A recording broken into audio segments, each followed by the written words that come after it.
আচ্ছা আপু, আপনি কখন লজ্জিত হন? যখন আমি কারোর থেকে টাকা পাই বা আমার থেকে ধার নিয়ে যাই, আচ্ছা, তখন আমি চাইতে গেলে আমার অনেক লজ্জা করে।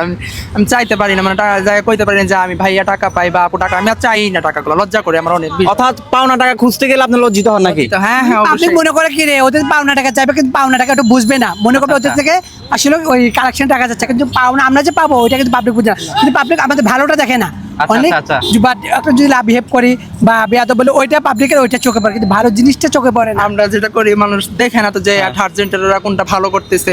ওটা But আমরা দেখে। যেটা মানে আমরা একটু মানে এখন এক জায়গায় ঝগড়া লাগছি, বলবে না ওনারাই খারাপ। এখন ওনারা যে আগে কি করছে বা ওনারা বলবে কাপড়টা খুলো না, আমি দেখবো, তো কাপড় খুলে খুলো, তো তখন আমরা যদি রাগ করি বা কিছু করি তখন আমাদের থার্ড জেন্টারদের একটা দোষ হয়ে যায়। পাওনা টাকা একবার দুইবার খুঁজতে গেলে দ্বিতীয়বার খুঁজতে গেলে লজ্জা লাগে, কারণ মানুষটা পরিশ্রম করে আসছে, ও দিতে পারবে কিনা আজ না কাল, ওরকম 2-3 ভাড়া রাখে।